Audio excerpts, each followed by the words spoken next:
Hey, howdy there, twang compadres. Let's do another G lick. I'll play it and we'll talk about what mechanism I'm using on my guitar and my Copina mix as possible. It goes like this.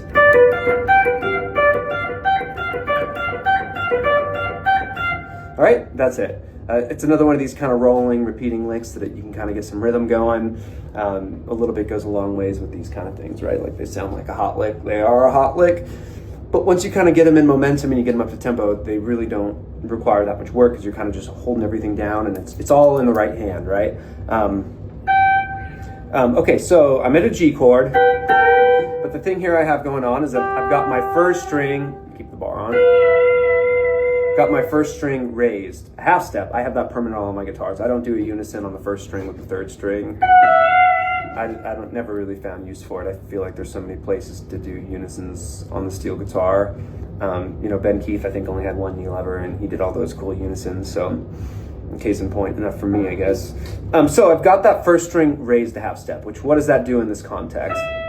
It raises that sixth, which is I'm at the G chord at the 10th fret, right? You can hear that's a G6 chord. It raises it, it makes it a dominant.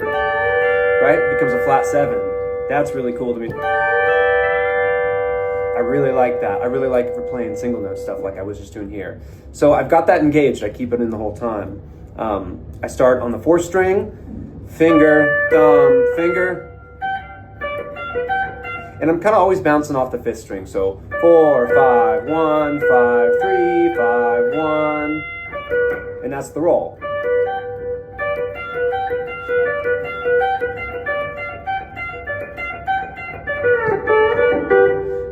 That kind of stuff. Again, this is like a sort of this doesn't come from one particular person. It just comes from the steel players I like, specifically steel players who played Edmunds guitars with that real crisp kind of tight thing, which I think, like I love Buddy Cage, New Riders of the Purple Sage. My friend who owns a record store just gave me this album called Hog Heaven that has a bunch of Buddy Cage playing pedal steel on it. It's like a random 70s album. And he's playing all that real crispy, clean stuff that's real percussive and just, starts cooking. So that's kind of where it comes from for me. But again, it's just it's all in the right hand. And you can, I'm palm blocking, I'm pip blocking, pick blocking.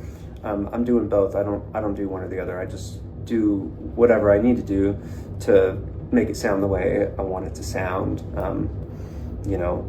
I never really claim to be better at either one. I think it just depends on what kind of style you're playing and what you're trying to achieve. So there's some thoughts there.